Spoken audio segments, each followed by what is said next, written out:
so it still counts as the anniversary.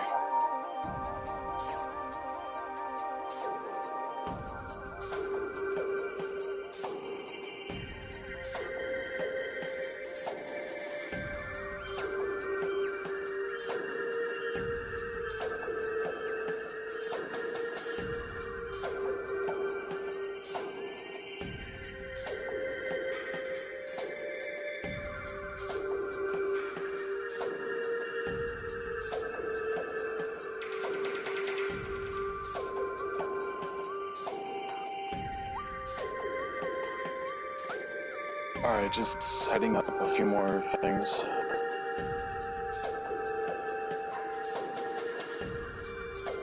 Alright, so let's see how this goes.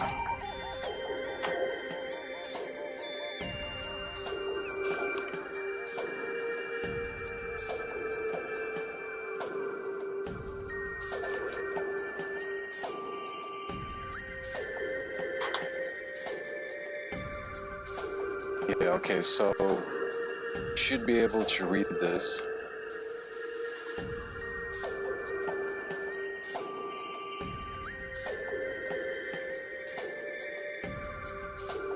About here, maybe. I guess, yeah,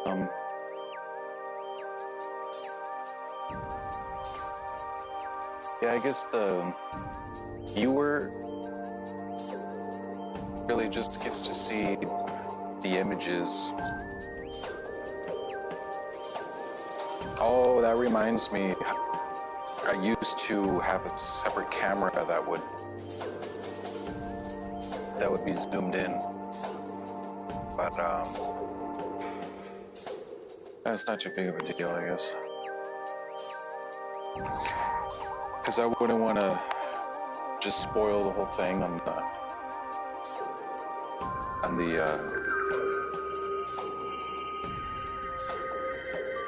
video. Let's see, how do we? It's open better.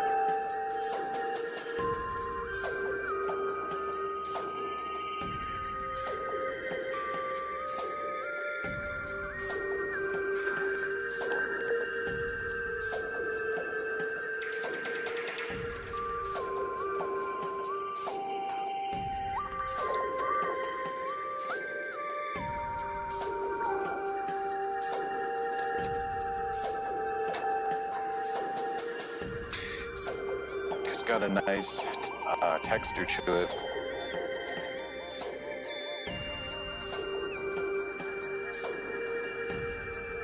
You can kind of tell, I guess, from, because I think the camera is focused to about here or something. Like I said, I haven't streamed in a couple years, I think, actually. This is nice.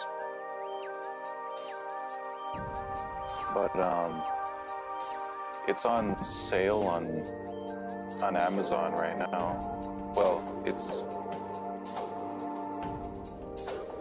been on sale for a while. Oh, cool, there's a logo.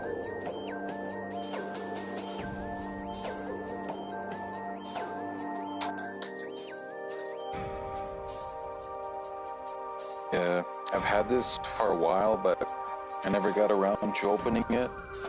And then I just thought about this a couple hours ago. I've been wanting to get back into streaming. So whenever you get a new book, you want to stretch the spine.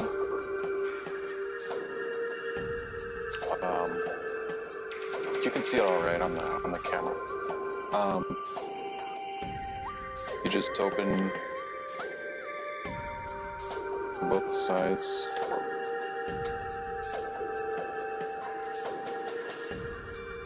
Oh, nice. It's a prime visor. Damn. I love this, what do you call it? Just graphic design, I guess. Yeah. You probably did not hear that, but it just made some cracking sounds right there. So yeah, when you get a new book, you want to get a couple pages at the end, at the start, and just keep going like that. You probably want to turn it upside down, or even wear sunglasses if you want to avoid spoilers.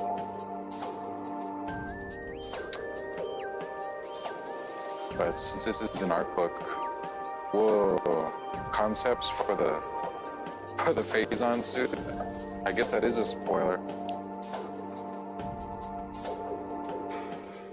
I did not expect that. Damn, this is looking a lot cooler than I thought. I wasn't expecting so much text. But yeah, I'll try to go through. Oh, shoot, look at that. A Metroid mech. Oh. I'll try to move this around so the glare does not interfere too much.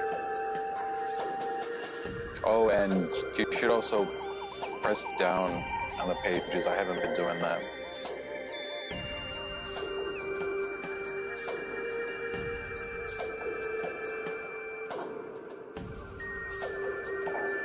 We got a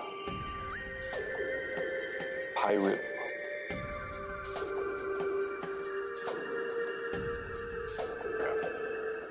Damn, they got AI viewers. How does that even work? It's just a bunch of robots just cheering you on and stuff.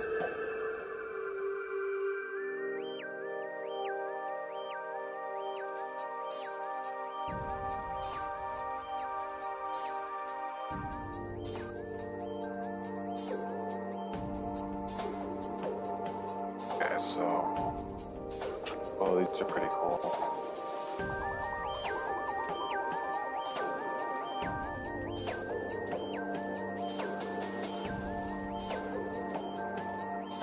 Completely forgot about the text on the screen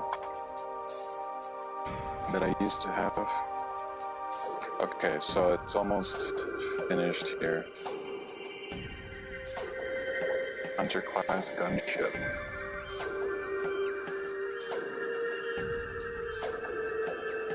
I probably should have started with, oh look at that, about halfway it's Prime 3.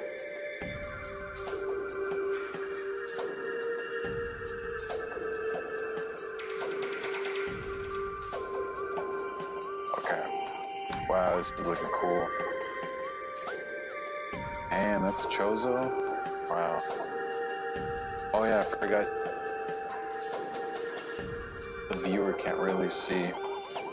Okay, so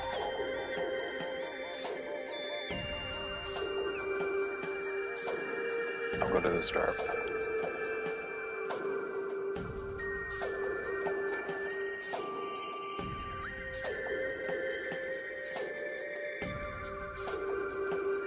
So I'm not sure if you'll be able to read this.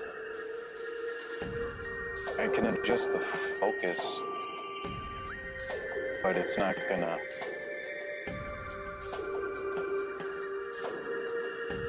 zoom in, so it's not really gonna matter too much. Maybe around there. Actually, I'll do a full screen real quick just to see how this looks. Oh, okay, yeah. I can read it. December 2001. That was the start of the Metroid Prime trilogy.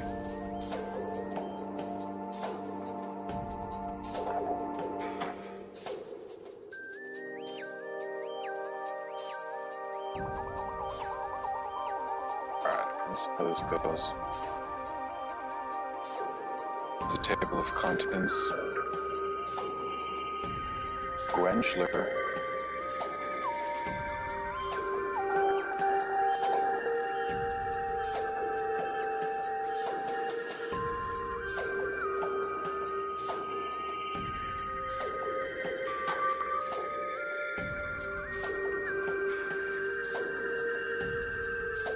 So hopefully there's not too many problems with the mic,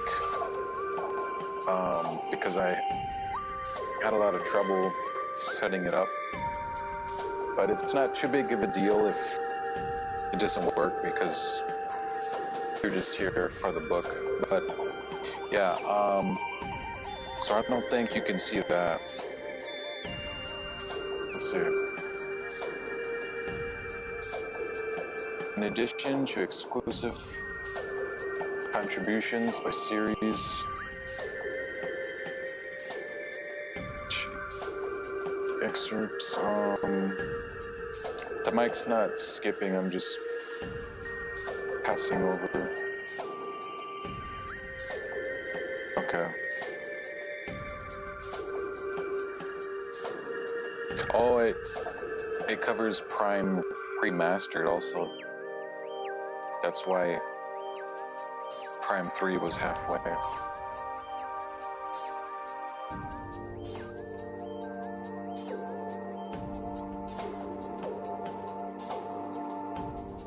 Developing an iconic 2D franchise like Metroid as a first-person 3D game for Metroid Prime presented many opportunities for pushing the series' artistic explorations and immersiveness to new places. The art direction focused heavily on visual storytelling, with each room containing its own narrative.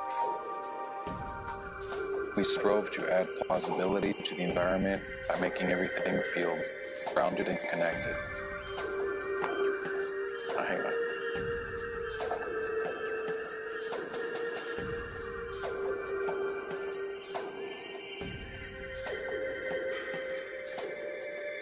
Let's see. Most zones were lit only with pools of light to establish a dark atmospheric feeling for the game.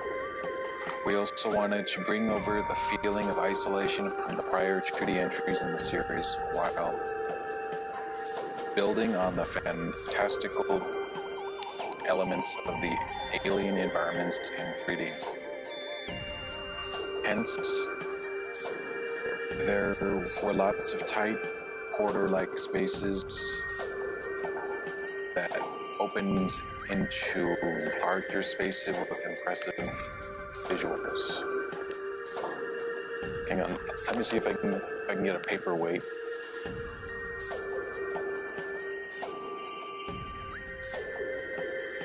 Screw it. I'm gonna try it. This probably won't work, but if it does, it's gonna look cool.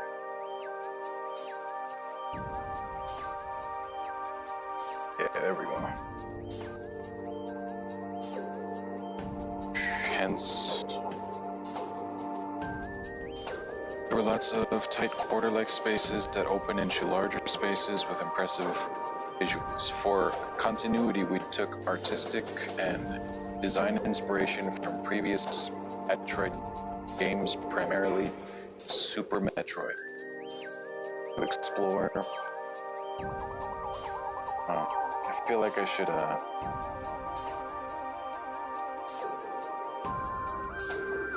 use this or something. Let's see, where are we? To explore and inform the new visuals, we drew inspiration from sci-fi and horror movies in the 70s and early 80s. Yeah, I don't think the viewer can see the yeah, okay, it's not that bad. Cool. As well as industrial buildings, refineries, and the natural world. We navigated many challenges in the process of transitioning to 3D on the GameCube hardware and simultaneously living up to the standards of the previous games. Since it was an established IP that had never been done as a first-person adventure, everything from the look of Samus's boots to the seams on her suit got put under the microscope, figuratively speaking. Short timelines added another dimension to the challenges. The entire development of the final zone, Impact Crater, happened in the last few months of the project. This included everything from establishing the look of the zone to building all the rooms and developing the final boss, Metroid Prime. The engineering and animation teams worked very hard to make the crater boss a spectacle without the benefit of having the zone, much less the room, built. Development was so tight that tweaks were going in for the boss hours before we went gold. Looking back, it required a ton of work to get everything right. The level of passion and attention to detail that was required, though, is what drove the team and made Metroid Prime into something the fans would love, and which we would be proud.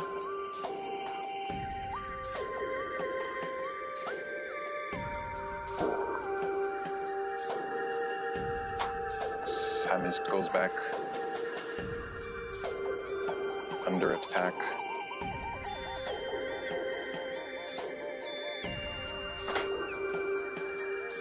Let's open up the bang a little. Alright, cool. Let's see what's next. Yeah, because I've been wanting to actually play Prime 4 properly. Whoa. Oh yeah, so let's see how it is for the viewer. Oh, okay, here I'll take off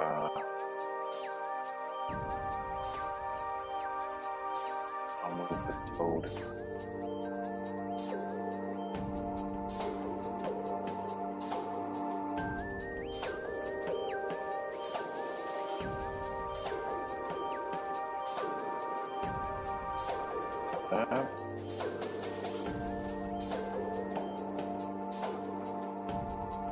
However,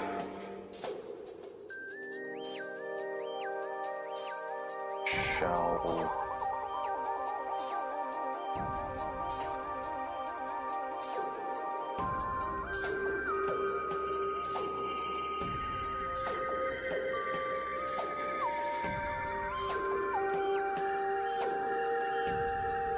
hide my hand.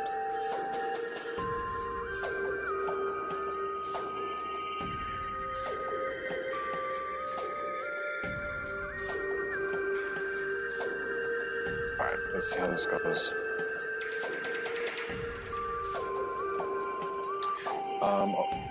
Okay, so up here we have an interesting variation on the helmet.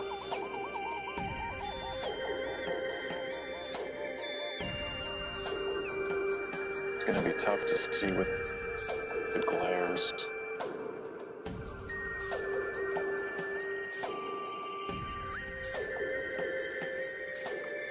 Let's see.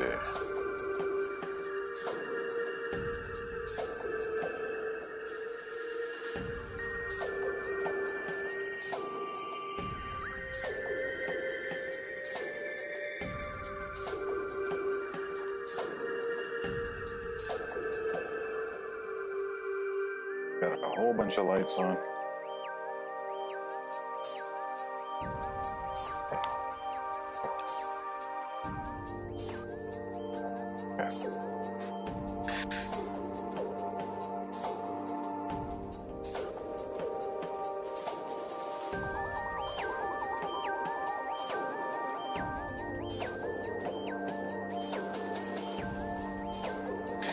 let's see, the story of Metroid Prime began when Mr. Miyamoto, who now holds the title of Fellow at Nintendo, indicated that an FPS title under production at Retro Studios in 2000 should be developed as a Metroid game, while the task of bringing Metroid's 2D world into 3D was left largely to Retro.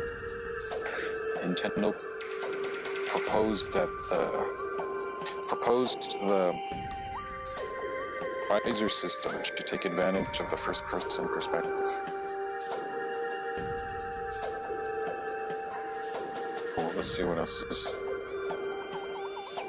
Oh, and here's Samus.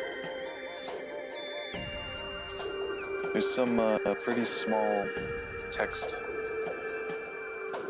that even I can't read.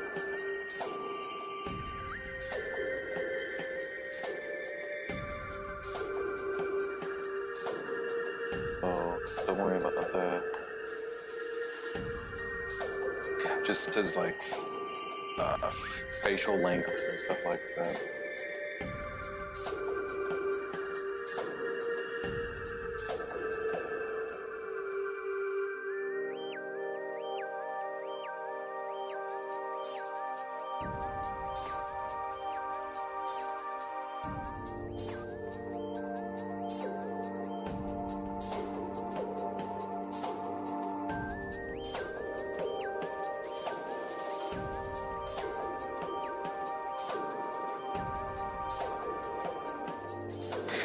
The idea of the power suit was proposed by Retro. One of the main elements in Metroid games is Samus expanding her range of exploration by acquiring new abilities. However, if she starts with no abilities at all, the gameplay options become limited in the early stages, and this can lead to significant frustration. To improve the gameplay experience at the beginning of the game, we decided that players should start with certain abilities at the start, which are then lost due to an accident. Having the player regain them over time, we aim to recreate the core gameplay of the Metroid series.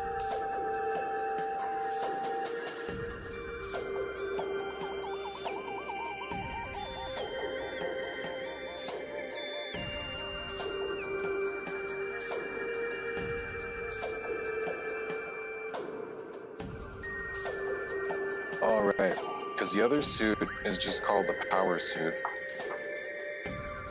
the default, and it's Varia.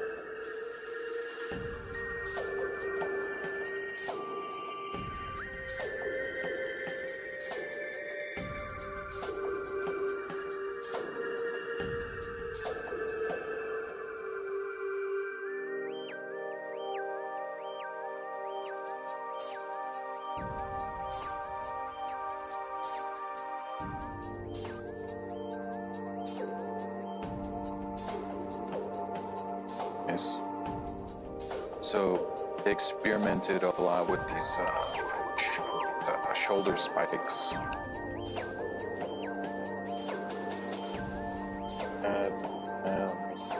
Variation.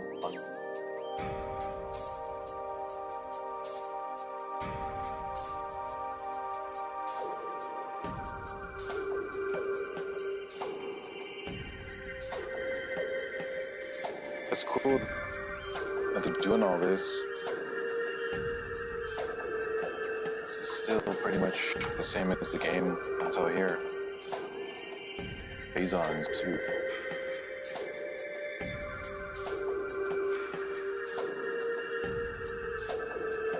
Power suit has been corrupted by viral exposure, turning it into the Phazon suits.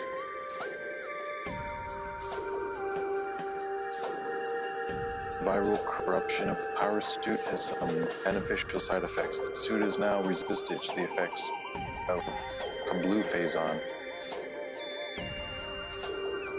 The suit is not invulnerable to the effects of all Phazon, however. In addition to Phazon resistance, the corruption has dramatically increased defensive shielding levels. So, this is pretty cool right here. You can kind of see her face through the visor.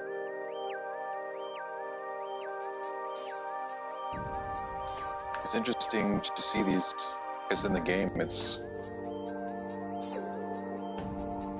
just it's pretty much just a dark blue, but they had plans to make it look more corrupted.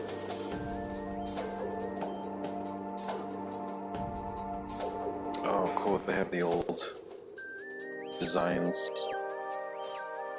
Classic. Let's see, we got the animation for the Morphball. Oh, that's cool. The skeleton for a second.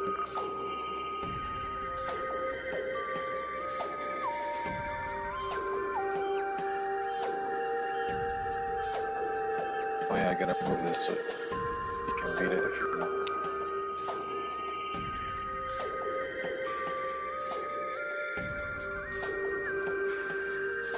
The idea of animating the arm cannon to change its form according to the beam type was something Retro keenly advocated. This feature effectively emphasized its gadget-like coolness.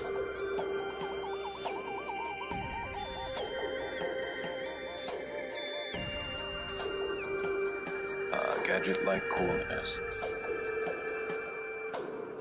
Nintendo's character art supervisor for the Metroid series weighed in at how far the transformations could go.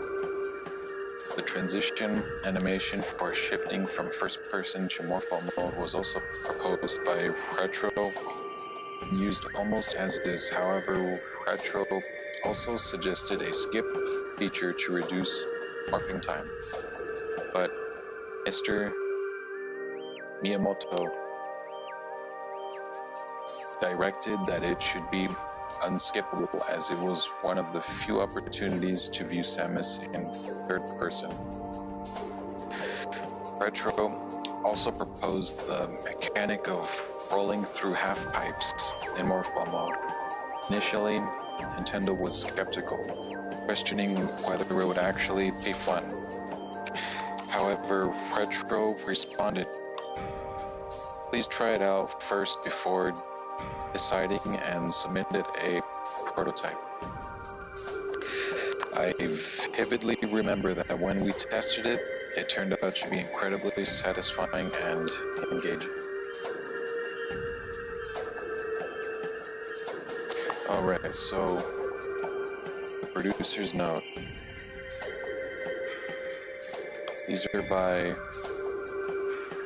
Kensuke Tanabe, the producer of the Metroid Prime series.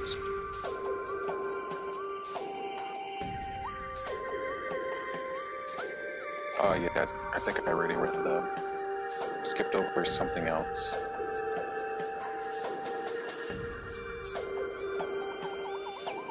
But yeah, that's pretty cool, but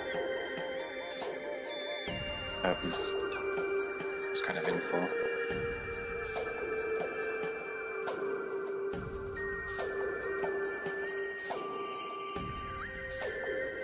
Oh, Parasite Queen.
first two bosses.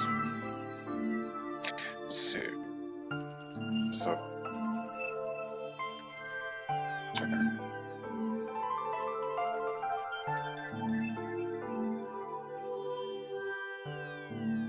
this one in the lower left shows a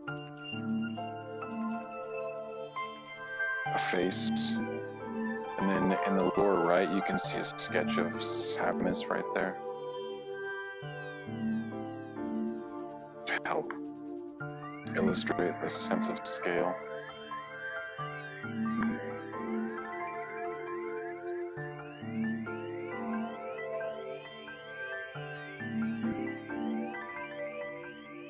Whoa. Damn. That's pretty cool.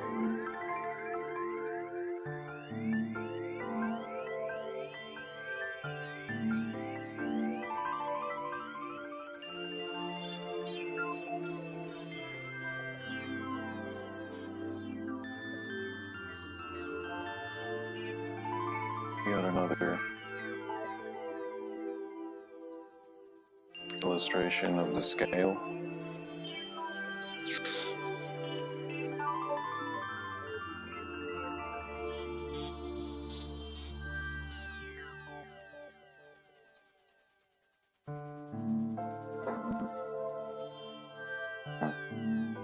Yeah, so the one in the actual game was down here.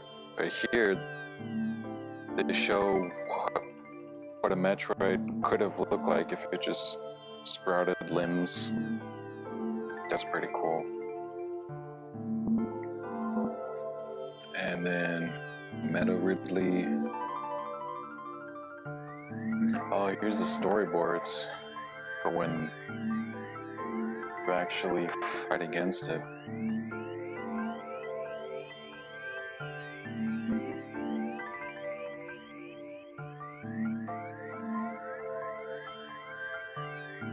Kinetic breath weapon.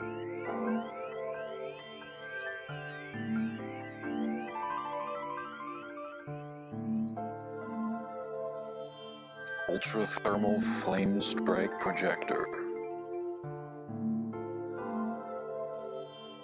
Oh. Here we got more sketches.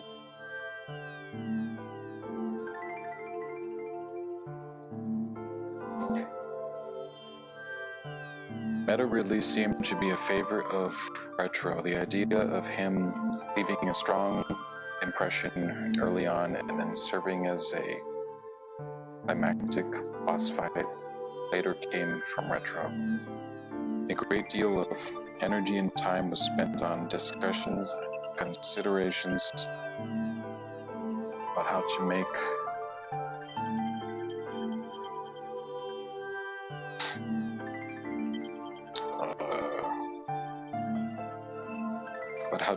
this boss battle of the satisfying, challenging experience and something that would excite players.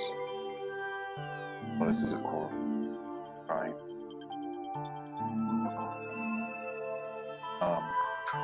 One day during a video conference about Meadow Ridley battle, our discussions kept clashing and we couldn't find common ground. Hang on, let me get a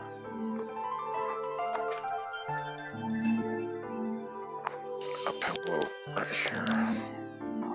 Couldn't find common ground. Time slipped away, and by the time the meeting, which had started in the morning, finally ended, the sun was setting. It remains an unforgettable memory. Nintendo strongly desired a tension-filled mechanic where players should halt Meadow Ridley's rush tackle with a charge beam just before impact. I believe Retro delivered on this concept brilliantly. Oh, here's a cool shot.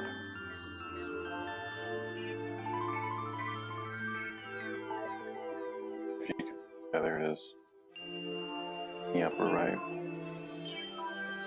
Kind of looked like a Chozo at first. I like how they show Samus right there for the scale. And then the white outline does a lot right there.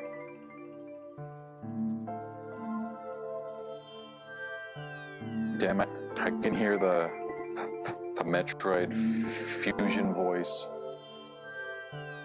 by looking at this. Here it is, incinerating the area. Okay, so here's the Metroid Prime, or the Prime Metroid.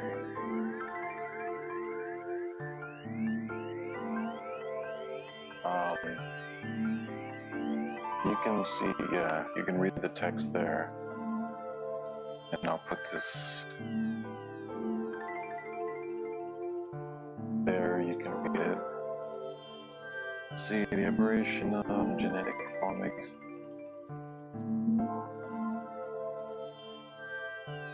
Ultra frigid breath. Armed carapace.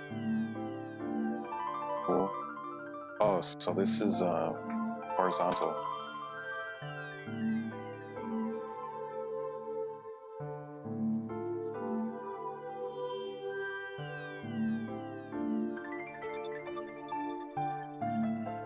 Here. Got Samus right there. Bunch of tiny Metroids right there. Wow. This is a cool concept. You can see the brains right there. Oh, and then that's when it's closed. It's a cool variation. Because the final one was pretty much like that, so.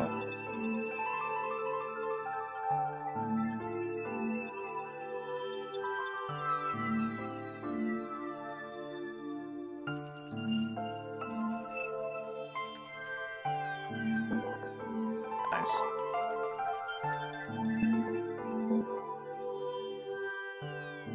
Well, this one's pretty cool. I'm looking at this right here. Let's see how close I can get it.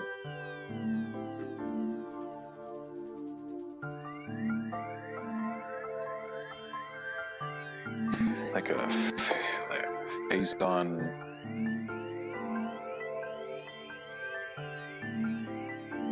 gulag. No. Grotto.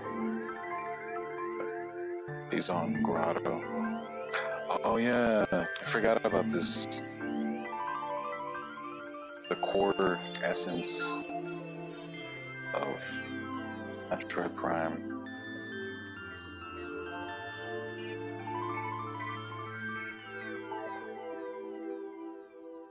Pretty cool.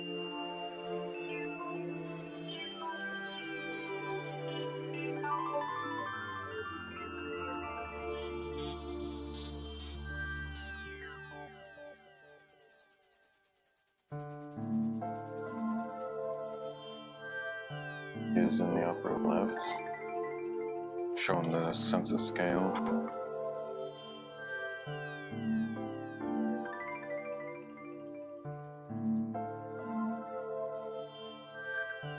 It looks like a classic kind of Metroid.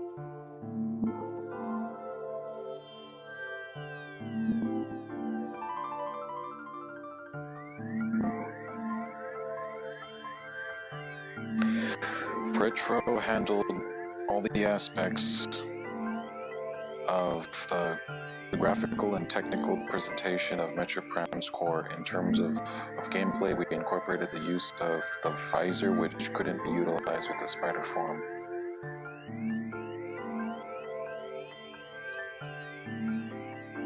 Oh, look at that. Players attack its core by converting phazon pools into beams.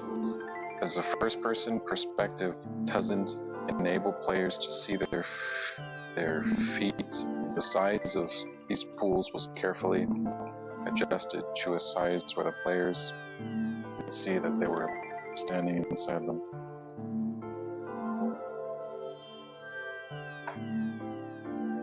Oh, we got the zoomers. And the Shriek Bat from Super Nintendo. From Super Metroid.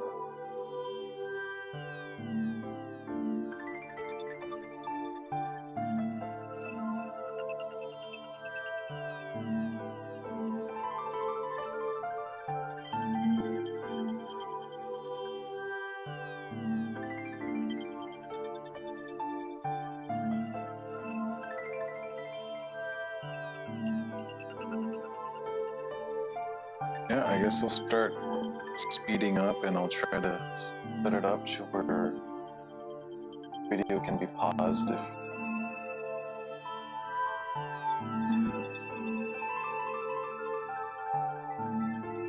the viewer wants to read it. Interstellar Vermin.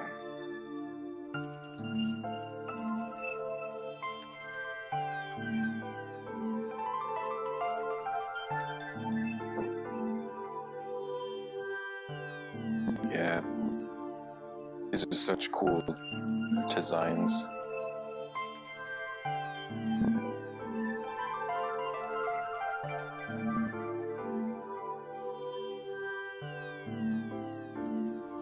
Oh, we got this guy.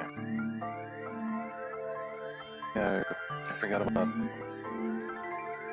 the Spore spawn from Super Metroid. It's not exactly the same here. And it's cool. Triclops.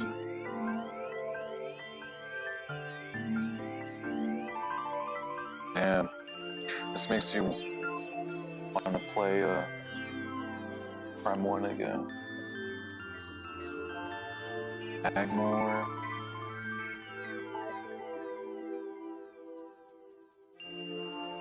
There's Samus asserting dominance.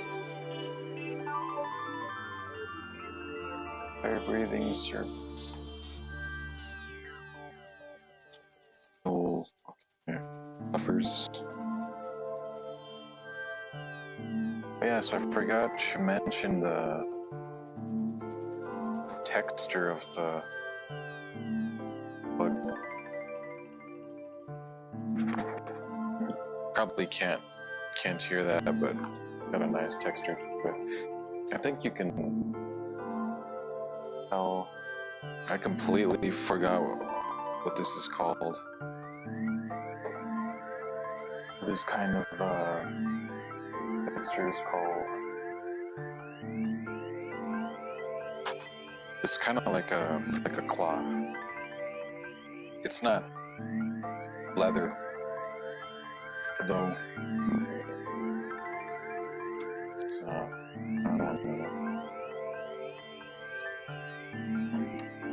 Oh, I thought, damn, for a split second I thought this was the frog until I saw the tail. Phazon charged reptiles. Lumigic. Talon crabs. Wow, I don't remember these. Liquor bats. Probably only in the very last section of the game. Gel Zap. Electrically bound skeletal halves.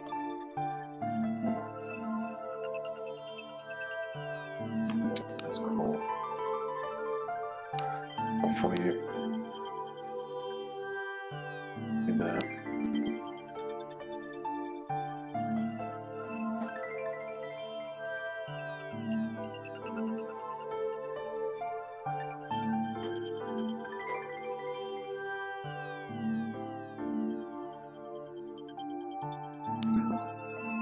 Whoa. Damn, this looks cool, man. It's got a inner mouth and a outer jaw. Look at that. Yeah. It's like the Slifer, the Sky Dragon, right there, and this one has three. Supreme Predator of Phendrana Drifts. Wow, yeah, they did not look like this in the game. Let's see, the Sheegoth might have been a quintessential example of a design revised to align with its functionality with the final in-game model. Extraneous elements were removed. By contrast, features critical to gameplay like the visual were emphasized and came short. Okay.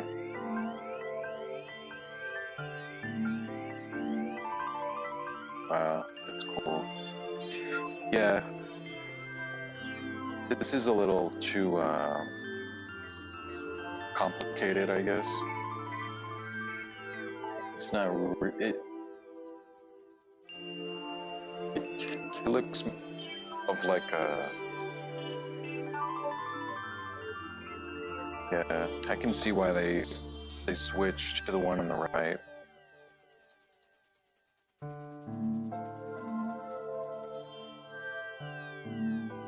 But yeah, this still looks really cool though.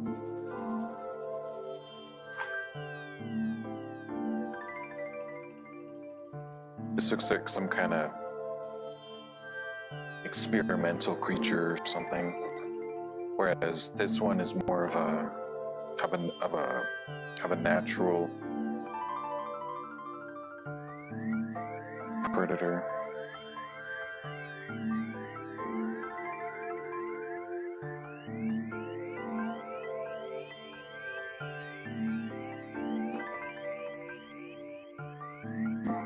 Whoa, space pirates. Whoa, that's cool. He's got one on his back or something. Kind of looks like a Metroid on his back.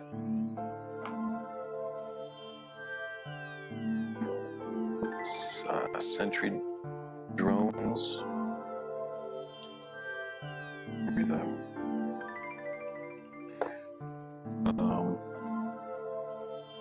I'm gonna try to speed this up.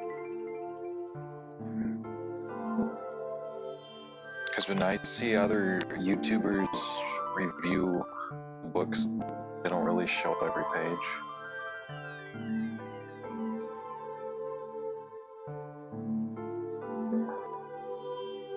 Wow. Oh, right. So I'm not sure if. Let's see. Yeah, there's some smaller concepts at the bottom. Right here, there's some cool ones. This guy looks pretty cool. Yeah, these troopers are well done. Can't really show this too well. It looks kind of cool. But yeah, this was a cool design. And then the flying pirate. Oh, so here it shows Samus taking cover. They're flying around her. Damn, I can hear the song playing.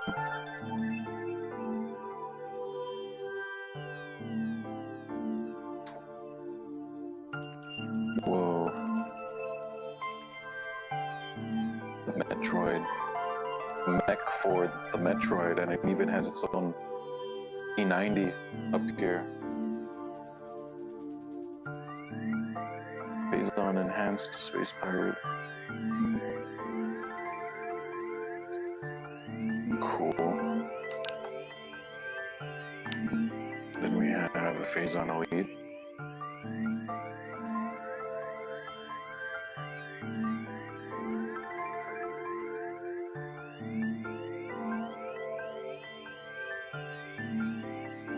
Metroids. Oh yeah, these are actually just called Metroids.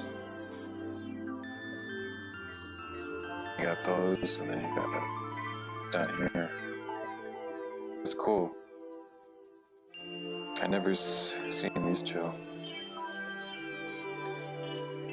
But this one in the middle, that's one of the... Well, I think that is the primary image that's used of a Metroid. This looks like a mock Troid.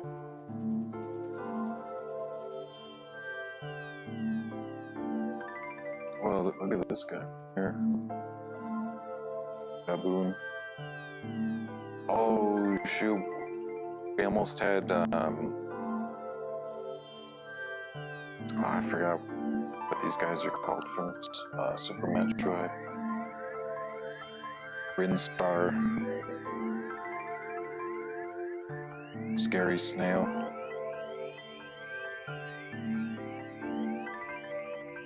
This one has a human face on it. Here's some more creatures on the right.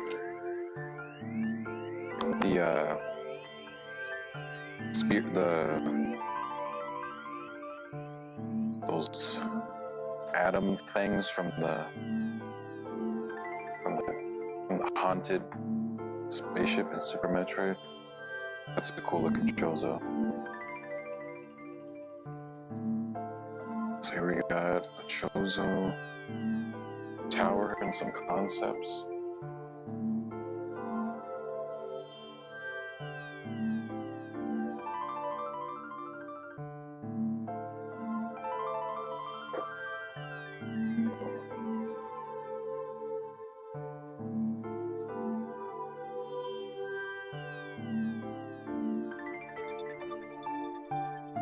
I'll just show this.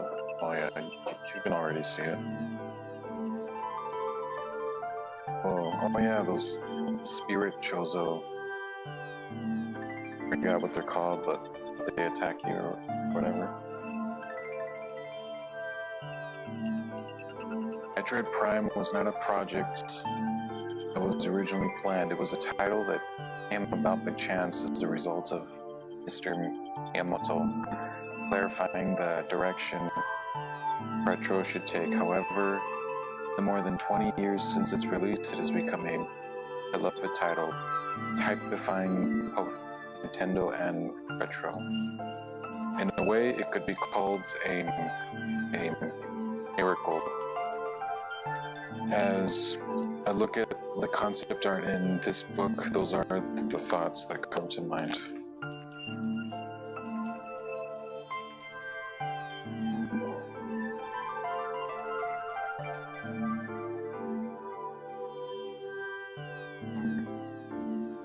Oh wow, we got some world building.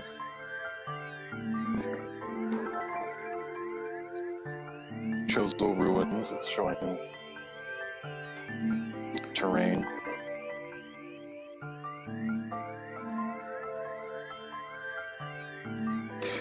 Oh yeah, didn't these guys, some of these people made Turok, I think. That definitely helped them, because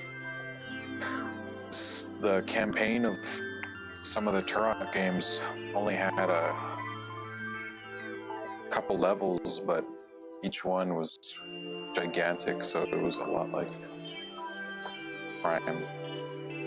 Whoa. Damn, that's cool. This looks like Blam, the manga. And right here is a really interesting image. Wow.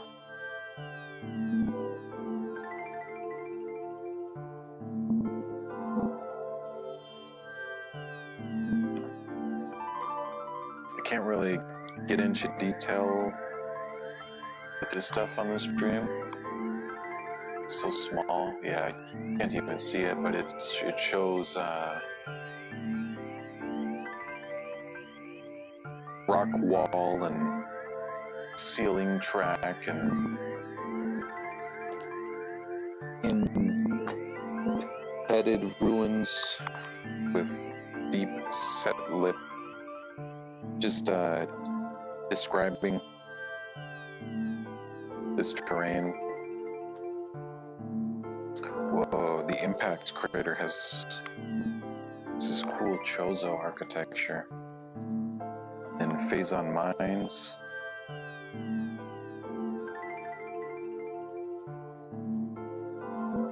Nice.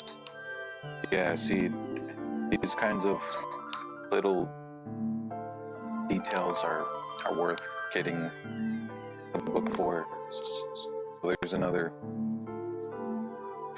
picture of Samus for the scale, showing the scale. Oh, cool storyboards.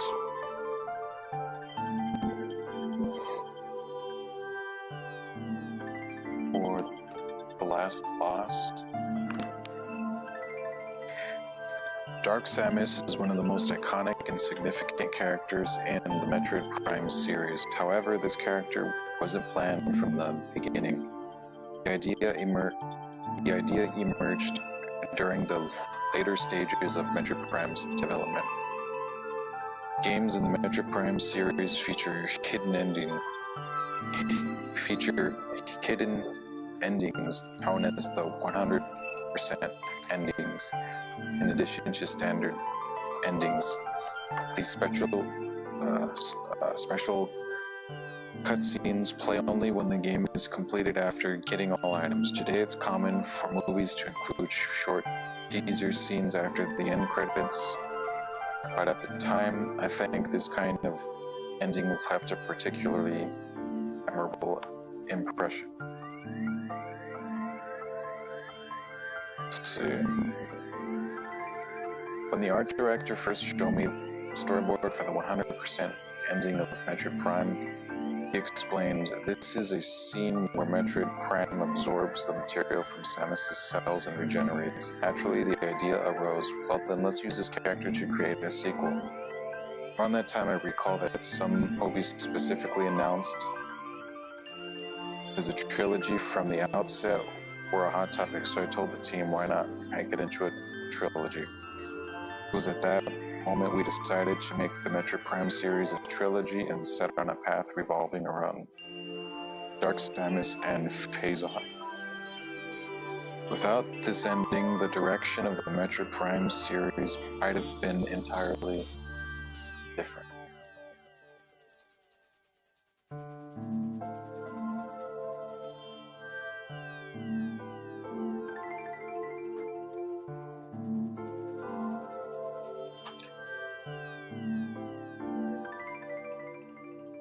Alright, so I'm gonna stop the stream so that we have a part one, and I'm probably gonna take this guy's advice and turn this into a trilogy. So that's gonna be it for part one. Yeah, I'll just end it like that.